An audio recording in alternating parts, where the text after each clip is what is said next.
Voice ஆடியபிளா இருக்கும்னு நினைக்கிறேன். Hi team, very good morning. This is Mageshwari, Silver Director of Vestige. My upline, Gold Director Manjula sister, Gold Director Akbar brother and Star Director Sriram brother.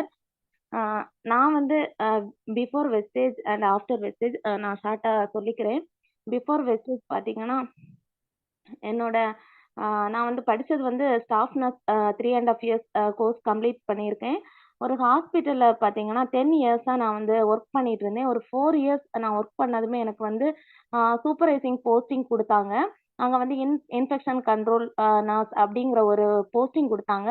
So அங்கே வந்து ஒரு 150 180 around 200க்குள்ளாடி ஒரு staffs இருப்பாங்க. எல்லாருக்குமே நான் வந்து டியூட்டி வந்து assign பண்ணி கொடுக்கறது, அவங்கள வந்து கைட் பண்ணுறது, அப்புறம் பேஷண்ட் வந்து ரவுண்ட்ஸ் போகிறது, இந்த மாதிரிப்பட்ட ஒர்க் பண்ணிட்டு இருந்தேன்.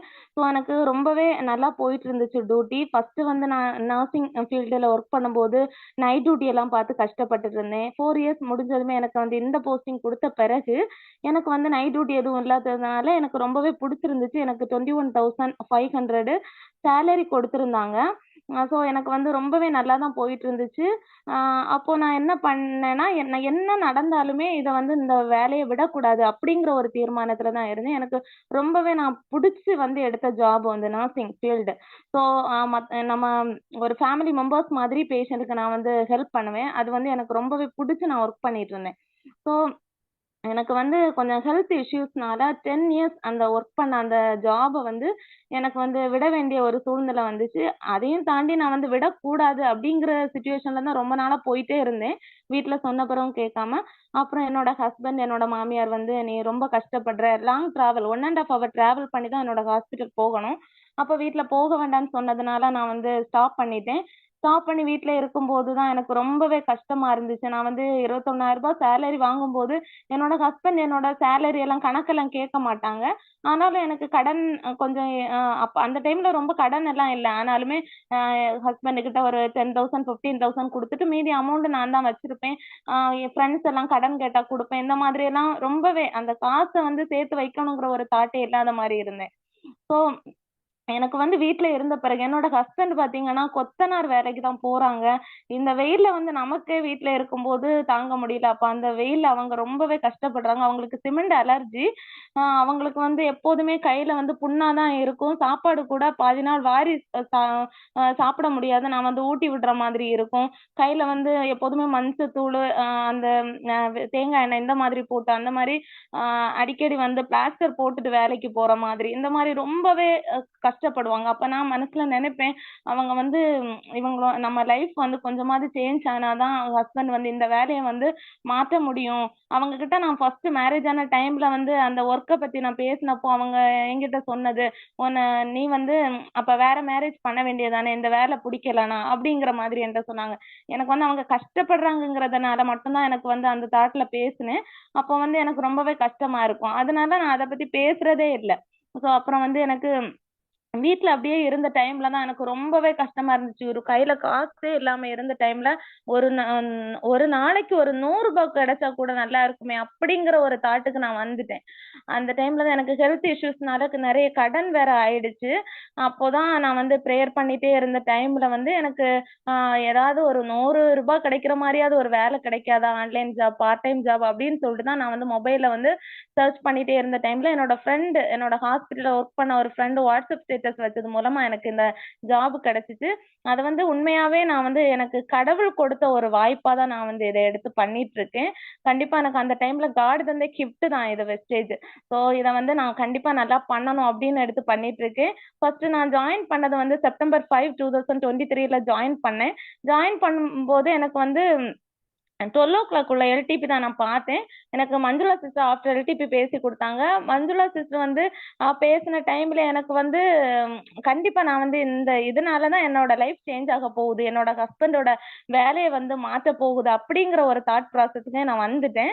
அப்புறம் பார்த்தீங்கன்னா நான் வந்து 1000 ரூபாய்க்கு பொருள் வாங்கினா போதுங்கிற ஒரு திங்கிங்ல தான் நான் இதில் ஜாயின் பண்ணேன். ஆனால் பைலட் பேட்ச் பார்க்கும்போது தான் எனக்கு தோணுச்சு, நான் வந்து 100 PV கன்சிஸ்டன்சி ஆஃபர் எடுத்தா நான் வந்து 3 monthsல அச்சீவ் பண்ண முடியும், என்னால் என்னால பிரான்ச் டைரக்டர் அச்சீவ் பண்ண முடியும் அப்படிங்கிற ஒரு கான்ஃபிடென்ட் எனக்கு வந்துச்சு. அப்புறம் நான் வந்து என்கிட்ட காசே இல்லாத டைம், ஒரு 100 ரூபாய் கூட எடுக்க முடியாத டைம்ல நான் வந்து கடன் வாங்கினேன். என்னோட ஃப்ரெண்ட்ஸ், என்னோட அண்ணா இவங்க கிட்ட எல்லாம் கடன் வாங்கினேன். கடன் வாங்கி 3200 ரூபாய் நான் புரட்டி எப்படியோ பர்ச்சேஸ் போட்டுனேன். 100 PV கன்சிஸ்டன்சி ஆஃபர் தான் நான் கையில எடுத்தேன். ஆனா கன்சிஸ்டன்சி ஆஃபர் 3 மாசமே நான் வந்து கடன் வாங்கும்போது என்ன சொல்லி கடன் வாங்கினேன்னா, எனக்குள்ளாடி ஒரு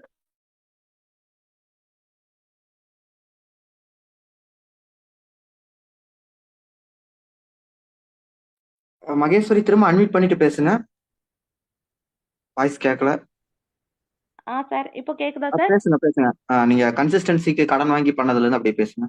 ஓகே சார். கன்சிஸ்டன்சி ஆஃபர் வந்து எடுத்தா நல்லா இருக்கும்னு சொல்லி தான் நான் வந்து 3 மந்த்ஸுமே கன்சிஸ்டன்சி ஆஃபருக்காக 3000 வச்சு கடன் வாங்கி தான் பண்ணேன். அப்போ வந்து கடன் வாங்கினவங்க கிட்ட எல்லாம் நான் என்ன சொல்லி கடன் வாங்கினேன்னா 3 மந்த்ஸ்ல நான் வந்து திரும்ப தருவேன் அப்படிங்கிற மாதிரி தான். ஏன்னா அதுக்கு முன்னாடி எனக்கு ஒத்த ரூபாய் கூட எடுக்க முடியாதுங்கிற சுச்சுவேஷன் என்னோட சுச்சுவேஷன். அப்போ நான் வந்து கடன் வாங்கி தான் பண்ணினேன். 3 மந்த்ஸ்ல நான் நினைச்ச மாதிரியே வந்து பிரான்ச் டைரக்டர் அச்சீவ் பண்ணினேன். எனக்கு 9473 எனக்கு இன்கம் வந்துச்சு. அந்த கடன் வாங்கின 9000 அமௌண்டே நான் அப்படியே வந்து திரும்ப கொடுத்தேன். ஸோ எனக்கு வந்து ரொம்பவே சந்தோஷமா இருந்துச்சு. என்னோட வீட்ல நிறைய எதிர்ப்புகள்.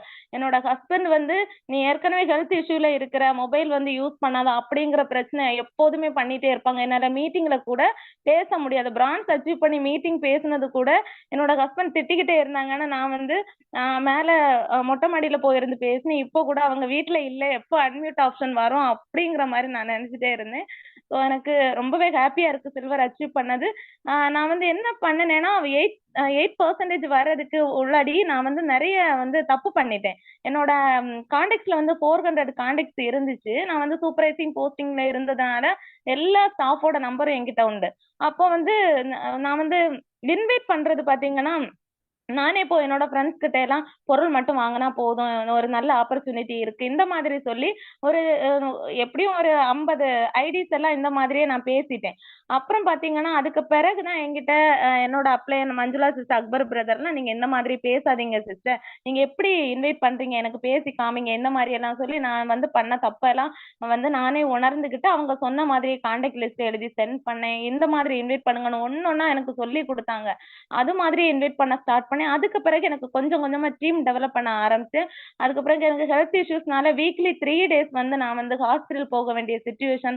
பாதி நாள் meeting, day time 1 o'clock meeting எல்லாம் அட்டன் பண்ணும்போது சில டைம்ல டாக்டர் ரூமுக்கு உள்ளாடி போயிட்டேன்னா என்னால மீட்டிங் அட்டன் பண்ண முடியாது. வெளியே இருந்தேன்னா ஹெட்செட் மாட்டிக்கிட்டு மீட்டிங் அட்டன் பண்ணிக்கிட்டே இருப்பேன். எப்போதுமே மீட்டிங்கை நான் மிஸ் பண்ணதே கிடையாது. மிஸ் பண்றேன்னா ஏதாவது ஒரு எமர்ஜென்சியா தான் இருக்கணும்.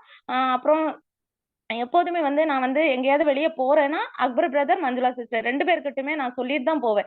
இன்னைக்கு நான் வந்து சர்ச் போறேன், இல்லைன்னா இன்னைக்கு ஹாஸ்பிட்டல் போறேன் சிஸ்டர், இந்த மாதிரி சொல்லிட்டு போவேன். அப்புறம் என்னோட டீம் வந்து என்னால கான்கால் எல்லாம் ரொம்ப பேச முடியாம போயிடுச்சு. என்னோட ஹெல்த் இஷ்யூஸ் ஒன் பக்கம், என்னோட ஒரு போன மந்த் எல்லாம் என்ன 1 மந்த் வந்து என்னோட ஹெல்த் இஷ்யூஸ்னால கம்ப்ளீட் பெட் ரெஸ்ட் சொல்லியிருந்தாங்க.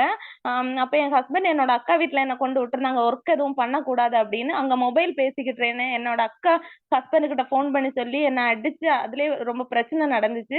என்ன நடந்தாலும் நான் வந்து உங்களுக்காக எல்லாம் இந்த வேலையை விட முடியாது அப்படிங்கிற மாதிரி தான் அவங்க கிட்ட கான்பிடண்டா பேசிட்டு இருக்கேன் இப்போ வரைக்கும். இப்போ வரைக்கும் நான் 3000க்கு பொருள் வாங்குறேன்னு அவங்களுக்கு தெரியாது. 1000 ருபீஸ்க்கு பொருள் வாங்குறேன் அப்படிங்கிற மாதிரி தான் நினைச்சிட்டு இருக்கிறாங்க.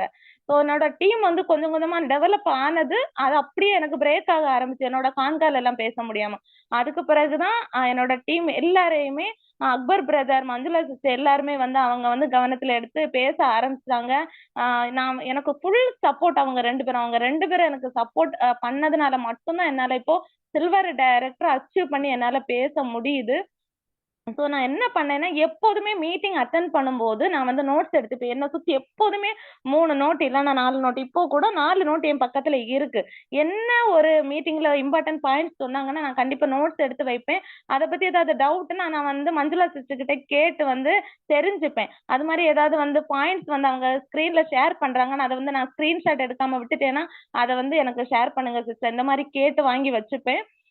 இந்த மாதிரி எனக்கு வந்து டீமுக்கு ஃபுல் சப்போர்ட் அவங்க பண்ணாங்க. எனக்கு Akbar brother, Manjula sister hospital வந்து போற டைம்ல எல்லாமே சிஸ்டர் என்னைக்கு என்னோட டீமை கொஞ்சம் பாத்துக்கோங்க அப்படின்னு சொல்லுவேன். அவங்களே சிஸ்டர் டோன்ட் வரி நாங்க பாத்துக்கிறோம் அப்படிங்கிற மாதிரி பிரதரும் அக்பர் பிரதரும் சொல்லுவாங்க, மஞ்சுளா சிஸ்டரும் சொல்லுவாங்க. எனக்கு ரொம்ப சப்போர்ட் பண்ணாங்க.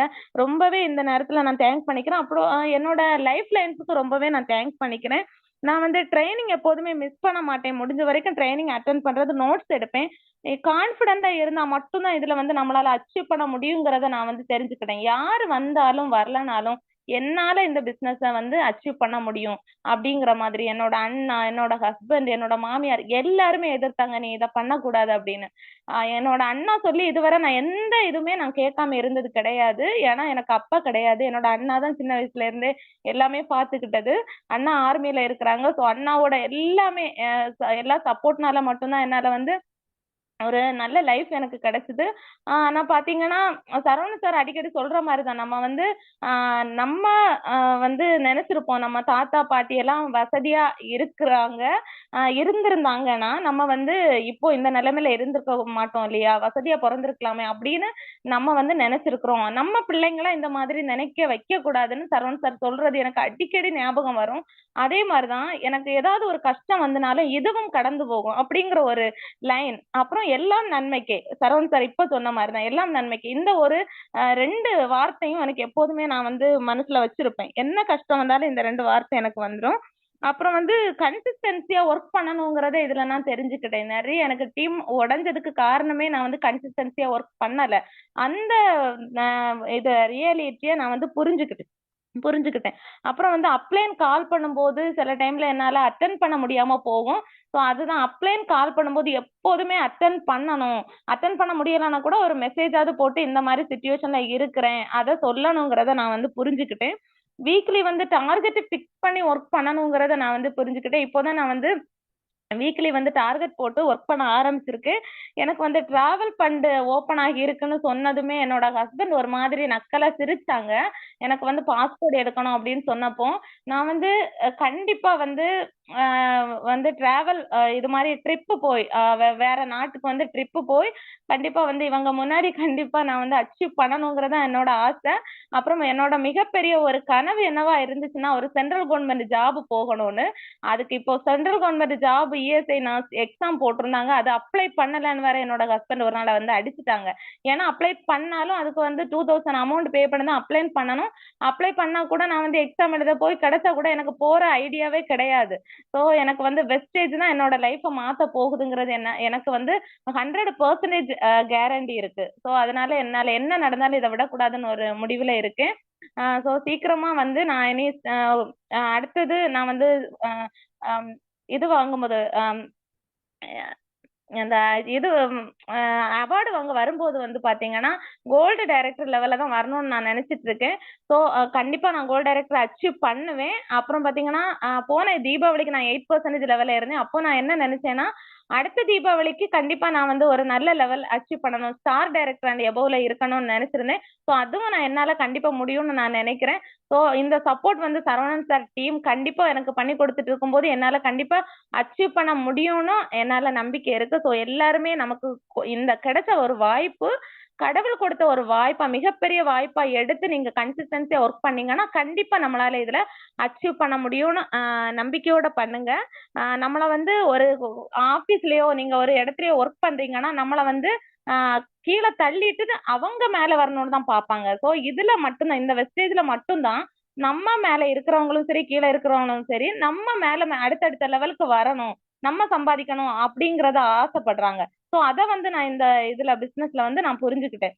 ஸோ கண்டிப்பா நான் வந்து இதுல வந்து மிகப்பெரிய லெவல்ல இன்னும் அச்சீவ் பண்ணுவேன். என்னோட டவுன்லைன்ஸையும் வந்து இந்த அவார்டு ஃபங்க்ஷன்ல வந்து அவார்டு வாங்க வைக்கணும்னு நான் நினைச்சிட்டு இருக்கேன். ஸோ அவங்களையும் வாங்க வைப்பேன். ஸோ எனக்கு சப்போர்ட் பண்ண எல்லாருக்குமே தேங்க்யூ ஸோ மச். இந்த ஆப்பர்ச்சுனிட்டி கொடுத்ததுக்கு thank you so much sir. Thank you.